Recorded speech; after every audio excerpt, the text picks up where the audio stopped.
लेकिन वो जान बुझ के एड्रैस गलत लिखते हैं। ਜਿਹੜਾ ਤੁਹਾਡਾ ਐਡਰੈਸ ਹੈ ਉਹ ਨਹੀਂ ਲਿਖਦੇ ਔਰ ਤੁਹਾਨੂੰ ਦਾ ਉਹ ਜਿਹੜਾ ਨਾ WhatsApp ਦੇ ਜ਼ਰੀਏ ਉਹ ਰਸੀਦ ਭੇਜ ਦਿੰਦੇ ਨੇ। ਮੰਨੂ ਪਹਿਲਵਾਨ ਔਰ ਇਹਨਾਂ ਦੀ ਵਾਜਿਆਂ ਦੀ ਦੁਕਾਨ ਹੈ। ਸ਼ਾਦੀ ਵਿਆਹ ਦੇ ਉੱਤੇ ਬੈਂਡ ਜਿਹੜਾ ਨਾ ਚੀਨੀ ਦਾ ਅਗਰ ਰੇਟ ਇਸ ਵਕਤ ਮਿਸਾਲ ਦੇ ਤੌਰ ਤੇ 7000 ਤੋੜੇ ਦਾ ਚੱਲ ਰਿਹਾ 50 ਕਿਲੋ ਦਾ, ਤੇ ਉਹਨੇ ਕਿਹਾ ਕਿ ਮੈਂ 4000 ਦਾ ਪਏ ਦਾ, ਔਰ ਉਹਨਾਂ ਕੰਡੇ ਦੇ ਉੱਤੇ ਤੋਲਿਆ ਤੇ ਉਹ 50 ਕਿਲੋ ਵਜ਼ਨ ਪੂਰਾ ਸੀ। ਲੇਕਿਨ ਉਹਨਾਂ ਦੀ ਮੱਤ ਮਾਰੀ ਗਈ ਸੀ। ਚਾਸ ਬਣਾਉਣ ਦੀ ਕੋਸ਼ਿਸ਼ ਕੀਤੀ ਤੇ ਉਹਨਾਂ ਜਨਾਬ ਵੇਖਿਆ ਕਿ ਅੱਗ ਬਾਲੀ ਕਿੰਨੀ ਦੇਰ ਹੋ ਗਈ ਹਿਲਾ ਹਿਲਾ ਕੇ ਕਿ ਚਾਸ ਬਣਦੀ ਨਹੀਂ ਪਈ। ਉਹਨੇ ਜਦੋਂ ਚੱਖਿਆ ਤਾਂ ਨਮਕ। ਬਿਸਮਿल्लाहिर्रहमानिर्रहीम। ਦੋਸਤੋ अस्सलाम वालेकुम। ਦੋਸਤੋ ਅੱਜ ਤੁਹਾਡੇ ਨਾਲ ਇੱਕ ਥੋੜੀ ਜਿਹੀ ਗੱਲ ਕਰਨੀ ਚਾਹ ਰਿਹਾ ਕਿ ਅੱਜ ਕੱਲ੍ਹ ਸਾਡੇ ਮੁਆਸ਼ਰੇ ਦੇ ਵਿੱਚ ਜਿਹੜੇ ਨਾ ਬੜੀ ਜ਼ਿਆਦਾ ਫਰਾਡ ਔਰ ਐਸੀਆਂ ਕਈ ਗੱਲਾਂ ਨੇ ਜਿਹਦੀ ਵਜ੍ਹਾ ਤੋਂ ਸਾਡੇ ਮੁਆਸ਼ਰੇ ਦੇ ਵਿੱਚ ਬੜੀ ਜ਼ਿਆਦਾ ਪਰੇਸ਼ਾਨੀ, ਖਾਸ ਤੌਰ 'ਤੇ ਮਾੜੇ ਲੋਕਾਂ ਵਾਸਤੇ ਜਿਨ੍ਹਾਂ ਨੂੰ ਲੋਕ ਫਰਾਡ ਕਰਦੇ ਨੇ ਔਰ ਉਹ ਜ਼ਿਆਦਾ ਪਰੇਸ਼ਾਨ ਹੋ ਜਾਂਦੇ ਨੇ। ਅੱਗੇ ਹੀ ਉਹ ਬੜੇ ਤੰਗ ਦਸਤ ਨੇ, ਮਹਿੰਗਾਈ ਦੀ ਵਜ੍ਹਾ ਤੋਂ ਪਰੇਸ਼ਾਨ ਨੇ। ਲੇਕਿਨ ਜਦੋਂ ਕੋਈ ਐਸਾ ਬੰਦਾ ਉਹਨਾਂ ਨੂੰ ਟੱਕਰ ਜਾਂਦਾ ਕਿ ਜਿਹੜਾ ਉਹਨਾਂ ਨਾਲ ਫਰਾਡ ਕਰਦਾ ਤੇ ਉਹ ਲੋਕ ਵਿਚਾਰੇ ਬੜੇ ਜ਼ਿਆਦਾ ਪਰੇਸ਼ਾਨ ਹੋ ਜਾਂਦੇ ਨੇ। ਉਹਦੀ ਇੱਕ ਥੋੜ੍ਹੀ ਜਿਹੀ ਮਿਸਾਲ ਮੈਂ ਦਿੰਦਾ ਵਾਂ ਕਿ ਅੱਜ ਕੱਲ੍ਹ ਇਸ ਤਰ੍ਹਾਂ ਵੀ ਹੋ ਰਿਹਾ। ਮਸਲਨ ਦੋਸਤੋ ਇੱਕ ਮਿਸਾਲ ਇਸ ਤਰ੍ਹਾਂ ਦੀ ਹੈ ਕਿ ਸ਼ਾਦੀ ਵਿਆਹਾਂ ਦੇ ਉੱਤੇ ਲੋਕ ਜਿਹੜਾ ਨਾ ਗੱਡੀਆਂ ਬੁੱਕ ਕਰਾਉਂਦੇ ਨੇ ਆਪਣੇ ਮਹਿਮਾਨਾਂ ਨੂੰ ਖੜ੍ਹਾਉਣ ਵਾਸਤੇ। ਅਤੇ ਅਕਸਰ ਇਸ ਤਰ੍ਹਾਂ ਹੁੰਦਾ ਕਿ ਲੋਕ ਤਲਕ ਬੇਸ 'ਤੇ ਵੀ ਗੱਡੀ ਬੁੱਕ ਕਰਾ ਲੈਂਦੇ ਨੇ, ਜਿਸ ਤਰ੍ਹਾਂ ਕੋਚਾਂ ਨੇ ਅੱਜ ਕੱਲ੍ਹ ਜਾਂ ਕੋਸਟਰਾਂ ਨੇ, ਔਰ ਲੋਕਾਂ ਨੇ ਫ਼ੋਨ ਨੰਬਰ ਦਿੱਤੇ ਹੁੰਦੇ ਨੇ ਔਰ ਫ਼ੋਨ ਦੇ ਉੱਤੇ ਵੀ ਲੋਕ ਜਿਹੜੀਆਂ ਕੋਸਟਰਾਂ ਬੁੱਕ ਕਰਾ ਲੈਂਦੇ ਨੇ। ਔਰ ਹੁੰਦਾ ਕੀ ਹੈ ਕਿ ਕੋਸਟਰ ਜਦੋਂ ਫ਼ੋਨ ਦੇ ਉੱਤੇ ਬੁੱਕ ਹੁੰਦੀ ਹੈ ਅਤੇ ਉਹਨਾਂ ਨੂੰ ਕਹਿੰਦੇ ਨੇ ਕਿ ਉਹ ਸਾਨੂੰ ਇਸਦੇ ਪੈਸੇ ਦੇ ਜ਼ਰੀਏ ਜਿਹੜਾ ਨਾ ਐਡਵਾਂਸ ਪੈਸੇ ਭਾਵੇਂ 1000 ਰੁਪਏ ਹੀ ਭੇਜ ਦਿਓ। ਅਤੇ ਅਕਸਰ ਲੋਕ ਜਿਹੜੇ ਨਾ ਈਜ਼ੀ ਪੈਸੇ ਦੇ ਜ਼ਰੀਏ ਨਾ 1000 ਰੁਪਇਆ ਐਡਵਾਂਸ ਭੇਜ ਦਿੰਦੇ ਨੇ ਔਰ ਉਹਦੀ ਉਹ ਰਸੀਦ ਭੇਜ ਦਿੰਦੇ ਨੇ, ਕੱਚੀ ਰਸੀਦ ਘੱਲਦੇ ਨੇ। ਸਮਝ ਲਓ ਕਿ ਉਹਨਾਂ ਦਾ ਲੈਟਰ ਪੈਡ ਨਹੀਂ ਹੁੰਦਾ, ਸਾਦੇ ਕਾਗਜ਼ ਦੇ ਉੱਤੇ ਉਹ ਲਿਖ ਕੇ ਭੇਜ ਦਿੰਦੇ ਨੇ। ਲੇਕਿਨ ਉਹ ਜਾਣ ਬੁੱਝ ਕੇ ਐਡਰੈਸ ਗਲਤ ਲਿਖਦੇ ਨੇ। ਜਿਹੜਾ ਤੁਹਾਡਾ ਐਡਰੈਸ ਹੈ ਉਹ ਨਹੀਂ ਲਿਖਦੇ ਔਰ ਤੁਹਾਨੂੰ ਦਾ ਉਹ ਜਿਹੜਾ ਨਾ WhatsApp ਦੇ ਜ਼ਰੀਏ ਉਹ ਰਸੀਦ ਭੇਜ ਦਿੰਦੇ ਨੇ। ਜਿਹੜੇ ਬੰਦੇ ਤੇ ਰਸੀਦ ਨੂੰ ਚੈੱਕ ਕਰ ਲੈਂਦੇ ਨੇ ਉਹਨਾਂ ਦਾ ਤਾਂ ਮਸਲਾ ਹੱਲ ਹੋ ਜਾਂਦਾ। ਲੇਕਿਨ ਜਿਹੜੇ ਲੋਕ ਰਸੀਦ ਚੈੱਕ ਨਹੀਂ ਕਰਦੇ ਔਰ ਉਹਨਾਂ ਨੂੰ ਉਹ ਇਸ ਤਰੀਕੇ ਦੇ ਨਾਲ ਬਲੈਕਮੇਲ ਕਰ ਲੈਂਦੇ ਨੇ ਕਿ ਜਦੋਂ ਐਨ ਟਾਈਮ ਦੇ ਉੱਤੇ ਸ਼ਾਦੀ ਦਾ ਟਾਈਮ ਹੁੰਦਾ, ਵਕਤ ਹੁੰਦਾ, ਔਰ ਉਹਨਾਂ ਨੂੰ ਫ਼ੋਨ ਕੀਤਾ ਜਾਂਦਾ ਕਿ ਜਨਾਬ ਤੁਹਾਡੀਆਂ ਗੱਡੀਆਂ ਨਹੀਂ ਆਈਆਂ, ਤਾਂ ਕੀ ਆਂਦੇ ਨੇ ਕਿ ਜਨਾਬ ਸਾਡੀ ਤਾਂ ਤੁਹਾਡੀ ਬੁਕਿੰਗ ਹੀ ਕੋਈ ਨਹੀਂ। ਅਤੇ ਇਨਸਾਨ ਟੈਨਸ਼ਨ ਦਾ ਸ਼ਿਕਾਰ ਹੋ ਜਾਂਦਾ ਜਦੋਂ ਕਿ ਉਹ ਤੋਂ ਬਰਾਤ ਵੀ ਤਿਆਰ ਹੋਈ ਹੋਵੇ ਔਰ ਟਰਾਂਸਪੋਰਟ ਨਾ ਆਵੇ। ਅਤੇ ਉਹਦੇ ਬਦਲੇ 'ਚ ਉਹ ਕੀ ਕਰਦੇ ਨੇ ਫਿਰ ਉਹਨਾਂ ਨੂੰ ਕਿ ਜਨਾਬ ਤੁਹਾਡਾ ਕਿਰਾਇਆ ਜਿਹੜਾ ਨਾ ਇਸ ਜਗ੍ਹਾ ਤੋਂ ਇੰਨੇ ਤੱਕ ਤਾਂ ਅਸੀਂ ਜਿਹੜੀ ਤੁਹਾਨੂੰ ਆਹ ਰਸੀਦ ਘੱਲੀ ਹੈ, ਚੈੱਕ ਕਰੋ ਆਪਣੀ ਰਸੀਦ। ਅਸੀਂ ਜਿਹੜਾ ਐਡਰੈਸ ਲਿਖਿਆ ਸਾਡੀ ਤੁਹਾਡੀ ਬੁਕਿੰਗ ਉੱਥੋਂ ਤੱਕ ਦੀ ਸੀ, ਜਦਕਿ ਤੁਹਾਡਾ ਸ਼ਹਿਰ ਜ਼ਰਾ ਥੋੜ੍ਹਾ ਦੂਰ ਹੈ, ਲਿਹਾਜ਼ਾ ਸਾਡੀ ਤੁਹਾਡੀ ਬੁਕਿੰਗ ਨਹੀਂ ਹੈ। ਅਗਰ ਤੁਸੀਂ ਐਨ ਟਾਈਮ 'ਤੇ ਚਾਹੁੰਦੇ ਹੋ ਕਿ ਅਸੀਂ ਗੱਡੀਆਂ ਭੇਜ ਦਈਏ ਅਤੇ ਤੁਸੀਂ ਫਿਰ ਇਸ ਤਰ੍ਹਾਂ ਕਰੋ ਕਿ ਉਹਨਾਂ ਦਾ ਕਿਰਾਇਆ ਅਸੀਂ ਇੰਨਾ ਲੈਂਦੇ ਹਾਂ, ਮੈਂ 5-10 ਹਜ਼ਾਰ ਰੁਪਇਆ ਵੱਧ ਦੱਸਦੇ ਨੇ। ਅਗਰ ਤੁਸੀਂ ਕਹਿੰਦੇ ਹੋ ਤਾਂ ਠੀਕ ਹੈ, ਵਰਨਾ ਤੁਹਾਡਾ 1000 ਰੁਪਇਆ ਤੁਹਾਨੂੰ ਅਸੀਂ ਵਾਪਸ ਭੇਜ ਦਿਆਂਗੇ। ਅਤੇ ਉਹ ਫਿਰ ਮਜਬੂਰ ਹੋ ਕੇ ਲੋਕ ਕੀ ਕਰਦੇ ਨੇ ਕਿ ਉਸ ਵਕਤ ਕੋਈ ਆਸਰਾ ਨਹੀਂ ਹੁੰਦਾ, ਬਰਾਤ ਤਿਆਰ ਹੁੰਦੀ ਹੈ, ਟਾਈਮ ਵੀ ਥੋੜ੍ਹਾ ਹੁੰਦਾ ਕਿਉਂਕਿ ਲੋਕ ਸ਼ਾਦੀ ਹਾਲਾਂ 'ਚ ਜਾਂਦੇ ਨੇ ਔਰ ਸ਼ਾਦੀ ਹਾਲਾਂ ਦੇ ਵਿੱਚ ਬੁਕਿੰਗ ਦਾ ਟਾਈਮ ਵੀ ਬੜਾ ਸ਼ਾਰਟ ਹੁੰਦਾ, 4 ਘੰਟੇ ਹੁੰਦਾ ਟਾਈਮ। ਲੇਕਿਨ ਸਾਨੂੰ ਲੋਕਾਂ ਨੂੰ ਜਿਹੜੀ ਹੈ ਨਾ ਲੇਟ ਜਾਣ ਦੀ ਵੀ ਤੇ ਜਿਹੜਾ ਨਾ ਆਦਤ ਪਈ ਹੈ ਨਾ ਕਿ ਅਸੀਂ ਟਾਈਮ ਦੇ ਪਾਬੰਦੀ ਨਹੀਂ ਹੈ, ਜਿਹਦੀ ਵਜ੍ਹਾ ਤੋਂ ਅਸੀਂ ਬਲੈਕਮੇਲ ਵੀ ਹੁੰਦੇ ਹਾਂ। ਅਤੇ ਉਹ ਸੂਰਤ ਵਿੱਚ ਫਿਰ ਬੰਦਾ ਕੀ ਕਰਦਾ ਕਿ ਠੀਕ ਹੈ ਜਨਾਬ ਤੁਸੀਂ ਗੱਡੀਆਂ ਲਿਆਓ ਔਰ ਤਾਂ ਕਿ ਅਸੀਂ ਤੁਹਾਨੂੰ ਵੱਧ ਪੈਸੇ ਦੇ ਦਿਆਂਗੇ। ਇਸ ਤਰੀਕੇ ਦੇ ਨਾਲ ਵੀ ਲੋਕ ਅੱਜ ਕੱਲ੍ਹ ਹਲਾਲ ਰਿਜ਼ਕ ਨੂੰ ਹਰਾਮ ਤਰੀਕੇ ਦੇ ਨਾਲ ਕਮਾਉਣ ਦੀ ਕੋਸ਼ਿਸ਼ ਕਰਦੇ ਨੇ, ਕਿਉਂਕਿ ਜਿਹੜੀ ਗੱਲ ਕੀਤੀ ਹੁੰਦੀ ਹੈ ਉਹ ਤਾਂ ਹਲਾਲ ਹੁੰਦੀ ਹੈ, ਹਲਾਲ ਤਰੀਕੇ ਨਾਲ ਗੱਲ ਹੋਈ ਹੁੰਦੀ ਹੈ ਔਰ ਹਲਾਲ ਤਰੀਕੇ ਦੇ ਨਾਲ ਉਹ ਪੈਸੇ ਕਮਾਏ ਜਾਂਦੇ ਨੇ। ਲੇਕਿਨ ਜਿਸ ਤਰ੍ਹਾਂ ਹੀ ਜਦੋਂ ਗੱਲ ਦੇ ਵਿੱਚ ਫ਼ਰਕ ਪਾ ਕੇ ਤਰੀਕਾ ਗਲਤ ਕਰਕੇ ਲੋਕ ਪੈਸੇ ਜ਼ਿਆਦਾ ਕਮਾ ਤਾਂ ਲੈਂਦੇ ਨੇ, ਲੇਕਿਨ ਹੁੰਦੇ ਉਹ ਹਰਾਮ ਨੇ। ਅਤੇ ਦੋਸਤੋ ਇਹ ਥੋੜ੍ਹੀ ਜਿਹੀ ਗੱਲ ਕਰਨ ਦਾ ਮਕਸਦ ਇਹ ਸੀ ਕਿ ਅੱਜ ਕੱਲ੍ਹ ਇਸ ਤਰੀਕੇ ਨਾਲ ਵੀ ਹੋ ਰਿਹਾ। ਅਤੇ ਦੂਸਰਾ ਤਰੀਕਾ ਇਹ ਵੇ ਕਿ ਉਹ ਮੈਂ ਥੋੜ੍ਹਾ ਬਾਹਰ ਜਾ ਕੇ ਖੇਤਾਂ 'ਚ ਵਗ ਗਿਆ ਇੱਥੇ, ਕਿਉਂਕਿ ਤੁਸੀਂ ਦੇਖਿਆ ਕਿ ਸ਼ੋਰ ਬੜਾ ਸੀ, ਆਵਾਜ਼ ਬੜੀ ਆ ਰਹੀ ਸੀ। ਅਤੇ ਦੂਸਰੀ ਗੱਲ ਜਿਹੜੀ ਹੈ ਨਾ ਮੈਂ ਜਾ ਕੇ ਦੂਸਰਾ ਜਿਹੜਾ ਨया ਫਰਾਡ ਦਾ ਤਰੀਕਾ ਹੈ ਉਹ ਮੈਂ ਜ਼ਰਾ ਜਾਂਦਾ ਵਾਂ ਬਾਹਰ ਦੀ ਤਰਫ, ਖੇਤਾਂ ਦੀ ਤਰਫ, ਅਤੇ ਉੱਥੇ ਜਾ ਕੇ ਤੁਹਾਨੂੰ ਗੱਲ ਸੁਣਾਉਂਦਾ ਵਾਂ। ਇਹ ਦੇਖੋ ਜੀ ਖੋਇਆ ਵੱਜ ਰਿਹਾ।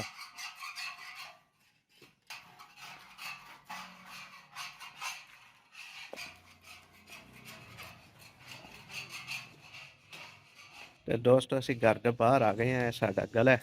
ਤੇ ਦੋਸਤੋ ਬਾਹਰ ਦੀ ਤਰਫ ਜਾ ਰਹੇ ਹਾਂ, ਮੈਂ ਖੇਤਾਂ ਦੀ ਤਰਫ, ਤਾਂ ਕਿ ਸ਼ੋਰ ਤੋਂ ਬਚ ਸਕੀਏ ਔਰ ਤੁਹਾਨੂੰ ਸਹੀ ਤਰੀਕੇ ਦੇ ਨਾਲ ਗੱਲ ਸੁਣਾ ਸਕੀਏ।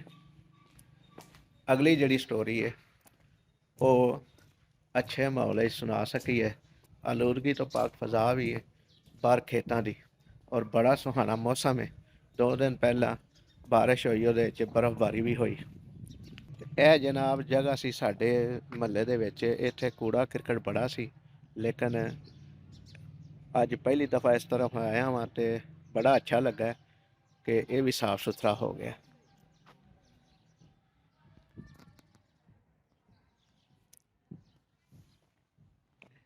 ਇਹ ਨੇ ਜੀ ਸਾਡੇ ਮਹੱਲੇ ਦੇ ਮਨੂ ਪਹਿਲਵਾਨ, ਔਰ ਇਹਨਾਂ ਦੀ ਵਾਜਿਆਂ ਦੀ ਦੁਕਾਨ ਹੈ। ਸ਼ਾਦੀ ਵਿਆਹ ਦੇ ਉੱਤੇ ਬੈਂਡ ਜਿਹੜਾ ਨਾ ਲੈ ਕੇ ਜਾਂਦੇ ਨੇ, ਜਿਹੜਾ ਕੋਈ ਬੁੱਕ ਕਰਦਾ ਹੈ ਇਹਨਾਂ ਦੇ ਬੈਂਡ ਨੂੰ। ਬਰਾਸ ਬੈਂਡ ਵੀ ਇਹਨਾਂ ਰੱਖੇ ਆ ਤੇ ਦੂਸਰਾ ਫੌਜੀ ਬੈਂਡ ਵੀ ਰੱਖੇ ਆ। ਹਾਂਜੀ ਹਾਂਜੀ ਤੇ ਕੋਈ ਪੱਕੀ ਸੁਣਾਓ ਨਾਜ਼ਰੀਨ ਨੂੰ। ਆਦਰੀ ਵੀ ਅੱਛੇ ਨੇ ਸਾਰੇ ਅੱਛਾ। ਸਾਰੇ ਕੰਮ ਅੱਛੇ ਕਰ ਰਹੇ ਨੇ। ਹਾਂ ਅੱਲਾਹ ਪਾਕ ਜ਼ਿੰਦਗੀ ਦੇਣ ਤੇ ਤੰਦਰੁਸਤੀ ਦੇਣ ਤੇ ਆਬਾਦ ਤੇ ਸ਼ਾਹ ਰੱਖੇ ਨੇ ਮਾਲਕ। ਹਾਂ ਚੋਕੋ ਚੋਕਾ ਰਿਜ਼ਕ ਦੇ ਤੇ ਅੱਲਾਹ ਇਹਨਾਂ ਨੂੰ ਵੀ ਜ਼ਿੰਦਗੀ ਦੇ। ਇਹ ਸਾਡੇ ਮਹੱਲੇ ਦੇ ਭਰਾ ਵੀ ਨੇ, ਚਾਚੇ ਵੀ ਨੇ, ਬਜ਼ੁਰਗ ਵੀ ਨੇ, ਤੇ ਬਹੁਤ ਅੱਛੇ ਤੇ ਬਹੁਤ ਨਾਇਸ ਆਦਮੀ ਨੇ। ਮਿਹਰਬਾਨੀ, ਸ਼ੁਕਰੀਆ। ਠੀਕ। ਅੱਲਾਹ ਪਾਕ ਤੁਹਾਨੂੰ ਜ਼ਿੰਦਗੀ ਦੇ, ਤੰਦਰੁਸਤੀ ਦੇ। ਲਓ ਜੀ, ਇਹ ਸਨ ਸਾਡੇ ਮਹੱਲੇ ਦੇ ਸਾਡੇ ਦੋਸਤ ਔਰ ਭਤੀਜਾ ਵੀ, ਜਿਹੜੀ ਉਹਨਾਂ ਗੱਲ ਕੀਤੀ ਹੈ। ਤੇ ਉਹ ਫਰਾਡ ਨਵਾਂ ਜਿਹੜਾ ਅੱਜ ਕੱਲ੍ਹ ਮੰਜ਼ਰੇ ਆਮ 'ਤੇ ਆਇਆ ਹੈ ਔਰ ਲੋਕੀ ਪਰੇਸ਼ਾਨ ਨੇ ਇਹਦੇ ਉੱਤੇ, ਉਹ ਕੀ ਹੈ? ਉਹ ਫਰਾਡ ਇਹ ਵੇ ਕਿ ਅੱਜ ਕੱਲ੍ਹ ਲੋਕੀ, ਕਿਉਂਕਿ ਚੀਨੀ ਬਹੁਤ ਜ਼ਿਆਦਾ ਮਹਿੰਗੀ ਹੋ ਚੁੱਕੀ ਹੈ ਔਰ ਮਹਿੰਗਾਈ ਵੀ ਇਸ ਵਕਤ ਬਹੁਤ ਜ਼ਿਆਦਾ ਹੈ, ਔਰ ਉਸ ਦੀ ਵਜ੍ਹਾ ਤੋਂ ਲੋਕੀ ਤਰ੍ਹਾਂ ਤਰ੍ਹਾਂ ਦੇ ਤਰੀਕੇ ਦੇ ਨਾਲ ਲੋਕਾਂ ਨੂੰ ਠੱਗਣ ਦੀ ਕੋਸ਼ਿਸ਼ ਕਰਦੇ ਨੇ।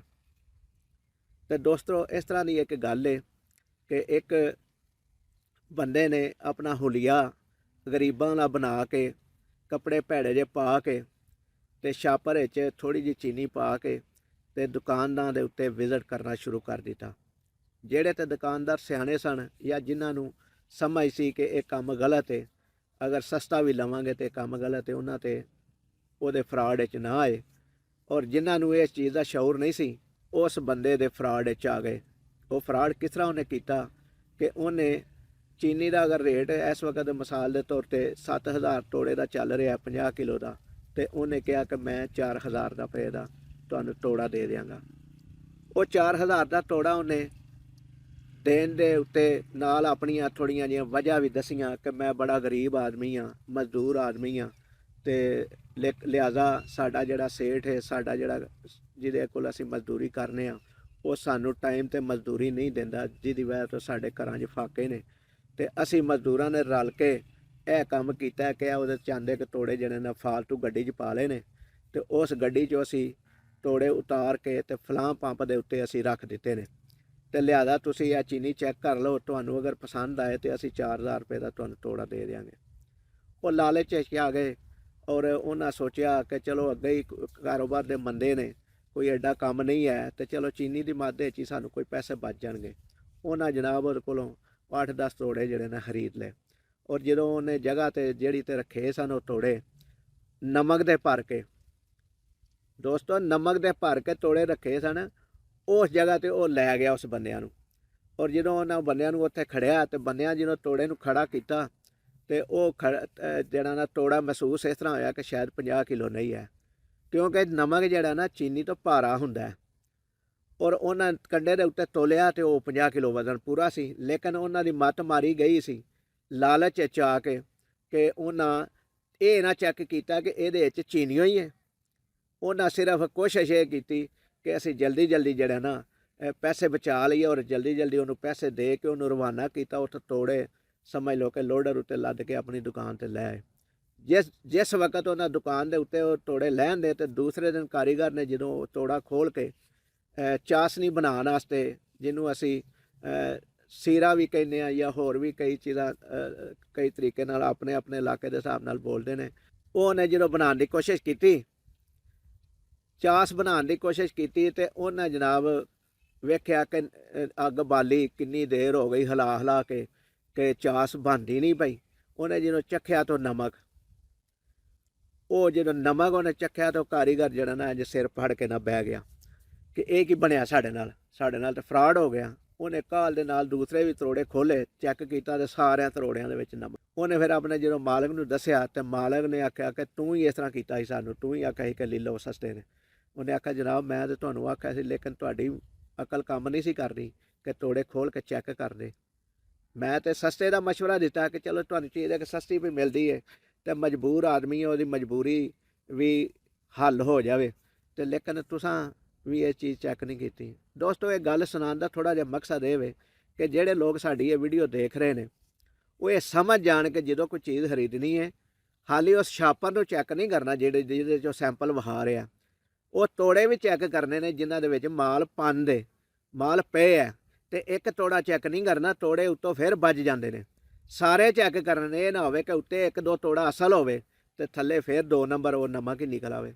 ਤੇ ਦੋਸਤੋ ਇਹ ਸੀ ਥੋੜੀ ਸਾਰੀ ਗੱਲ ਜਿਹੜੀ ਤੁਹਾਡੇ ਅੱਗੇ ਬਿਆਨ ਕੀਤੀ ਹੈ, ਜਿਹੜੀ ਸਾਨੂੰ ਸਮਝ ਆਈ ਹੈ ਉਹ ਅਸੀਂ ਤੁਹਾਡੇ ਨਾਲ ਵੀ ਸ਼ੇਅਰ ਕੀਤੀ ਹੈ। ਇਸ ਵੀਡੀਓ ਨੂੰ ਅੱਜ ਲਈ ਇੰਨਾ ਹੀ, ਔਰ ਕਮੈਂਟ ਸੈਕਸ਼ਨ ਵਿੱਚ ਇੱਕ ਕਮੈਂਟ ਲਾਜ਼ਮੀ ਕਰਿਆ ਜੇ ਔਰ ਆਪਣੀ ਰਾਏ ਜ਼ਰੂਰ ਦਿਆ ਜੇ, ਚਾਹੇ ਉਹ ਨੈਗੇਟਿਵ ਹੀ ਹੋਵੇ। ਆਪਣਾ ਤੇ ਆਪਣੇ ਪਿਆਰਿਆਂ ਦਾ ਬੜਾ ਸਾਰਾ ਖਿਆਲ ਰੱਖਿਆ ਜੇ। ਅੱਲਾਹ ਤਾਲਾ ਸਾਡਾ ਤੇ ਤੁਹਾਡਾ ਹਾਮੀ ਨਾਸਰ ਹੋਵੇ।